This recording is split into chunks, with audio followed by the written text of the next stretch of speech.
भोरमध्ये जरी सत्ता अजितदादांची असली तरी राज्याचे मुख्यमंत्री देवेंद्र फडणवीस आहेत हे लक्षात ठेवा। मतदान दादांना करायचं की फडणवीसांना हे तुम्ही ठरवा। जाहीर सभेत चंद्रकांत पाटलांचं मोठं विधान।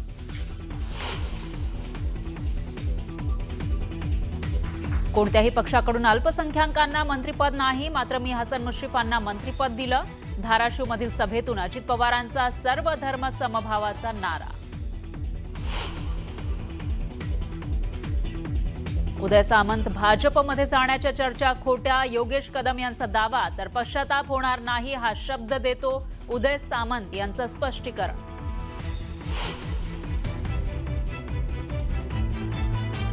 रावसाहेब दानवे आणि आमदार बबनराव लोणीकर यांचं अखेर मनोमिलन। आमच्यात आता कोणताही वाद नाही, दोघांनी वाद मिटवला। परतूरमधील कार्यक्रमात रावसाहेब दानवेंचं मोठं विधान।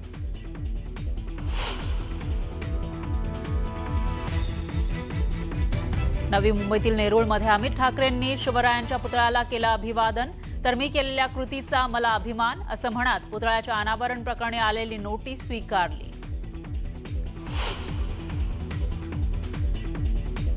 पंकजा मुंडेंचे पीए अनंत खर्चेंच्या पत्नीची वरळीमध्ये आत्महत्या। तर ही आत्महत्या नाही, हत्या, मुलीच्या कुटुंबियांचा आरोप।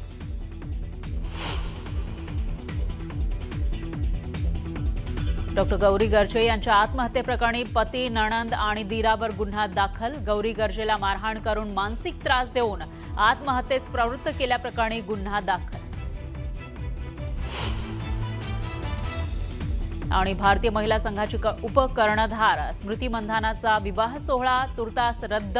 वडिलांना हृदयविकाराचा झटका आल्यानं निर्णय।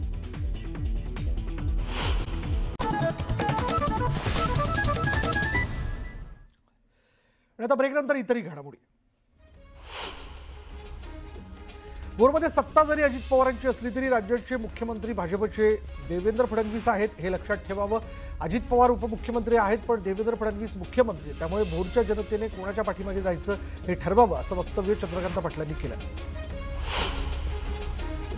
राज्याच्या मंत्रिमंडळात सर्व धर्माच्या लोकांचा सहभाग आहे। कोणत्याही पक्षाकडून अल्पसंख्याकांना मंत्रिपद नाही, मात्र आपण मुश्रीफांना मंत्रिपद दिलं असं मोठं विधान अजित पवारांनी केलं। त्याचबरोबर अजित पवारांनी सर्व जातीच्या मंत्र्यांची नावच भर सभेत वाचून दाखवली आणि त्यामुळे अजित पवारांनी आता सर्व धर्म समभावाचा नारा दिल्याची चर्चा जोर धरू लागली आहे। जालन्यात एकाच पक्षात असलेल्या मात्र एकमेकांचे कट्टर विरोधक असलेल्या दोन मोठ्या नेत्यांमध्ये अखेर दिलजमाई झाली। भाजप आमदार बबनराव लोणीकर आणि रावसाहेब दानवे यांचं मनोमिलन झालं असून परतूर इथे आयोजित कार्यक्रमात दानवेंनी हजेरी लावली आणि यावेळी दानवेंनी लोणीकरांची स्तुती करत चांगली फटकेबाजी केली। अहिल्यानगरच्या राहता तालुक्यात बिबट्याचा मुक्त संचार सुरू आहे। साकुरी गावातील शेतात मुक्त संचार करणारा बिबट्या मोबाईल कॅमेऱ्यात कैद झाला। बिबट्याच्या मुक्त संचारामुळे ग्रामस्थांमध्ये दहशतीचं वातावरण निर्माण झालंय। तर वनविभागाने या बिबट्याचा बंदोबस्त करावा अशी मागणी नागरिक करतात। टीईटी परीक्षेसाठी वेळेत न पोहोचल्यानं परीक्षार्थींना प्रवेश नाकारलाय। रिपोर्टिंग टायमिंगच्या 10 मिनिटं आधी येऊनही प्रवेश नाकारल्याचा आरोप विद्यार्थ्यांनी केला। या प्रकारामुळे अनेक विद्यार्थ्यांना परीक्षेपासून वंचित राहावं लागलं। भारताची आघाडीची महिला क्रिकेटपटू स्मृती मंधना हिचा विवाह सोहळा सांगलीत संपन्न होणार होता, मात्र या लग्न सोहळ्यापूर्वी स्मृती मंधना हिच्या वडिलांची प्रकृती बिघडल्याची माहिती समोर आली। त्यामुळे स्मृती मंधना हिच्या वडिलांना तातडीने सांगलीतील खासगी रुग्णालयात उपचारासाठी दाखल करण्यात आलं असून हा विवाह सोहळा पुढे ढकलण्यात आला। धाराशिव बोरफळ रस्त्याचं काम धीम्या गतीनं आणि निकृष्ट दर्जाचं होत असल्याचा आरोप करत ग्रामस्थांनी काम बंद पाडलंय।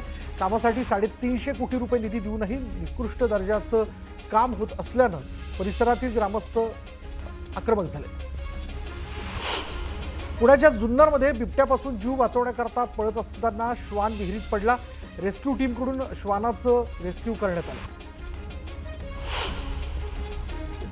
बिबट्याच्या दहशतीमुळे पुण्यात नागरिकांनी पिंजऱ्यात बसून आंदोलन केलं। बिबट्याचा तात्काळ बंदोबस्त करा अशी मागणी करण्यात आली आहे। वेंगुर्ला बाजारात आंबा विक्रीसाठी उपलब्ध झाला आहे। खवय्यांना डझनभर आंब्यांसाठी 1500 रुपये मोजावे लागणार आहे।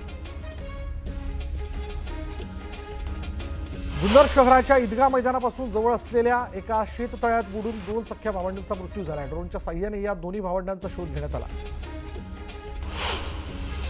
जळगावच्या पाचोरा तालुक्यातील बाळद शिवारात कापसाच्या पिकावर मोठ्या प्रमाणात अळीचा प्रादुर्भाव झाल्यानं शेतकरी अक्षरशः हतबल झालेले आहेत। या वाढत्या नुकसानीमुळे संतप्त झालेल्या शेतकऱ्याने 5 एकर कापसाच्या उभ्या पिकावर थेट रोटावेटर फिरवत संताप व्यक्त केला।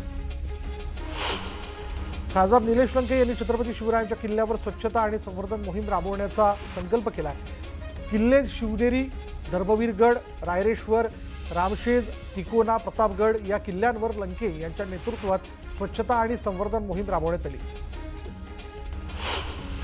गोंदिया प्रशासकीय इमारत परिसरात विशेषतः वाहनं उभी करण्याच्या जागेत कचऱ्याचं साम्राज्य निर्माण झाले। मात्र अधिकारी आणि कर्मचारी याकडे संपूर्णपणे दुर्लक्ष करत असल्याचा आरोप नागरिकांकडून केला जातो। बीडच्या वडवणी तालुक्यातील लवूळ या गावामध्ये ऊस उत्पादक शेतकऱ्यांनी रस्त्यावर टायर पेटवून जिल्ह्यातील कारखानदारांचा निषेध केला। ऊसाला 3,500 रुपयांपेक्षा अधिक भाव जाहीर करण्याची मागणी ऊस उत्पादक शेतकऱ्यांकडून केली जाते। यावेळी शेतकऱ्यांकडून कारखानदारांच्या विरोधात जोरदार घोषणाबाजी करण्यात आली। पुणे नाशिक राष्ट्रीय महामार्गावर भीषण वाहतूक कोंडी झाल्याचं पाहायला मिळालं। बोटा ते घारगाव दरम्यान सकाळपासून वाहतूक ठप्प आहे। सिमेंट काँक्रिटीकरणाचं काम सुरू असल्यानं केवळ एकाच लेनवरनं वाहतूक सुरू आहे। जळगावमधील ममुराबाद रस्त्यावरील माजी महापौर ललित कोले यांच्या एलके फार्म हाऊसवर चालणाऱ्या बोगस कॉल सेंटर प्रकरणात मोठी कारवाई करण्यात आली आहे। एलसीबीच्या पथकानं बनावट कॉल सेंटरचा मास्टरमाइंड अकबर खान उर्फ अयान खान आणि हँडलर आदिल सय्यद निसार अहमद यांना मुंबईतील एका फ्लॅटमधून ताब्यात घेतलं। छत्रपती संभाजीनगर शहरातील छत्रपती शिवाजी महाराज पुराण वस्तू संग्रहालयाला वाळवी लागल्याची बातमी न्यूज 18 लोकमतला दाखवली होती। त्यानंतर अनेक राजकीय संघटनांनी पुढे येत त्याची दुरुस्ती आणि देखभाल करण्याची मागणी केली। या पार्श्वभूमीवर सामाजिक संघटना आणि तरुणींनी एकत्र येत या वस्तू संग्रहालयाच्या आवाराची साफसफाई केली।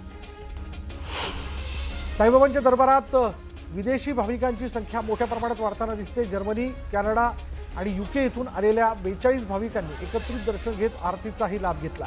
या सर्व भाविकांनी साईंचं नामस्मरण केलं। संस्थानचे मुख्य कार्यकारी अधिकारी गोरक्ष गाडीलकर यांनी सर्व भाविकांचा सत्कार केला। मुंबई नाशिक महामार्गावरील आडगावजवळ 4 चाकी वाहनाचा भीषण अपघात झाला। या अपघातात दोघांचा मृत्यू झाला असून एक जण गंभीर जखमी आहे। भरधाव कार संरक्षक भिंतीला धडकल्यानं हा अपघात झाला। पुण्यात बनावट दारू साठा जप्त करण्यात आलेला आहे। राज्य उत्पादन शुल्क विभागाने धडक कारवाई करत दारूची तस्करी करणाऱ्या 8 जणांना अटक केली आहे। कोल्हापुरात TET पेपर फोडण्याच्या तयारीत असणाऱ्या टोळीचा पर्दाफाश झाला। मुरगुड पोलीस आणि स्थानिक गुन्हे अन्वेषणच्या पथकानं 9 जणांना ताब्यात घेतलंय। सदरच्या टोळीची व्याप्ती फार मोठी असण्याची शक्यता असून मुरगुड पोलीस या घटनेचा तपास करतात। टीचा पेपर 3 लाखांना विकण्याचा प्रयत्न करण्यात आलेला आहे। 8 जणांवर मुरगुड पोलीस ठाण्यामध्ये गुन्हा दाखल करण्यात आला आहे। 16 लाखांचा मुद्देमाल पोलिसांकडून जप्त करण्यात आला आहे। सोनगे गावातील फर्निचर दुकानात हा व्यवहार सुरू होता। आता क्षणाची मोठी बातमी आपण बघतोय। TETचा पेपर 3 लाखांना विकण्याचा प्रयत्न केला जात होता। याबद्दल आता 8 जणांवर मुरगुड पोलीस ठाण्यामध्ये गुन्हा दाखल करण्यात आला आहे। 16 लाखांचा मुद्देमाल पोलिसांकडून जप्त करण्यात आल्याचं कळतंय आणि सोनगे गावातल्या फर्निचर दुकानात हा सगळा व्यवहार सुरू होता। याची माहिती मिळताच पोलिसांनी याबद्दल कारवाई केलेली आहे। TETचा पेपर हा 3 लाखांना विकण्याचा प्रयत्न जो आहे तो करण्यात आला। अधिक माहिती आपण जाणून घेणार आहोत। आमचे प्रतिनिधी ज्ञानेश्वर साळोखे आता क्षणाला आपल्याबरोबर। ज्ञानेश्वर, काय माहिती याबद्दल? कोल्हापूरमध्ये TETचा पेपर फोडण्याचा प्रयत्न झाला, मात्र प्रशासनाच्या आणि पोलिसांच्या या सतर्कतेमुळे हा सगळा प्रकार आहे तो आता टाळला गेल्याचं पाहायला मिळते। खरं तर आज राज्यभरात TETची परीक्षा होत होती आणि या परीक्षेच्या दरम्यान कोणताही गैरप्रकार होऊ नये म्हणून जिल्हा प्रशासन अलर्ट मोडवरती होतं आणि असंच असताना काल रात्री एका ठिकाणी आहे ते TETचा पेपर फोडण्यासाठी काही मंडळी जमल्याचे आहे ते पोलिसांना माहिती मिळाली। त्यानुसार सोनगे इथल्या फर्निचर दुकानावरती पोलिसांनी छापा टाकला। त्यावेळी या ठिकाणी काही संशयास्पद आहे ते पोलिसांना आढळून आले। त्यानुसार पोलिसांनी अधिक चौकशी केली असता हे सगळे प्रकार आहे तो TETचा पेपर फोडण्यासाठी एकत्र जमल्याचं दिसून आलं आणि त्यामध्ये प्रिंटर, कॉम्प्युटर असं यासह जवळपास 16 लाखाचा मुद्देमाल आहे ते पोलिसांनी जप्त केलेले। साधारण 3 लाखाला हा पेपर आहे तो विकत दिला असल्याची माहिती आहे ती पोलीस तपासामध्ये पुढे आल्या। त्यासोबतच काही उमेदवारांची प्रमाणपत्र घेऊन त्यांना प्रश्नपत्रिका दिली होती। मूळ प्रमाणपत्र त्यांच्या ताब्यात ठेवून घेतली होती आणि परीक्षा पास झाल्यानंतर ही प्रमाणपत्र आहे ती त्यांना वितरित करण्यात येणार होती। एकूणच हा सगळा गैरव्यवहार आहे तो रोखण्याचा प्रयत्न आहे तो पोलिसांच्याकडून झाला। त्यामुळे TET मधला पेपरफुटीचा प्रकार रोखण्यामध्ये कोल्हापूर पोलिसांना यश आल्याचं पाहायला मिळते। याची आता अधिक व्याप्ती आहे ती वाढण्याची शक्यता आहे। त्यांना पेपर कुणी पुरवला, कुणाकडून पुरवला गेला आणि ते कुणाकुणाला संपर्कात होते, कुणाला ते पेपर दिला गेला याची माहिती आता पोलीस घेताना पाहायला मिळतात। यावरून आता जवळपास 8 जणांना अटक करण्यात आली आहे तर 10 जणांना ताब्यात घेऊन त्यांची चौकशी पोलिसांनी सुरू केलेली आहे। या प्रकरणात आता मुख्य सूत्रधार हाती लागतो का हे पाहणं आता महत्त्वाचं असणार आहे। धन्यवाद ज्ञानेश्वर या सगळ्या तपशिलाबद्दल।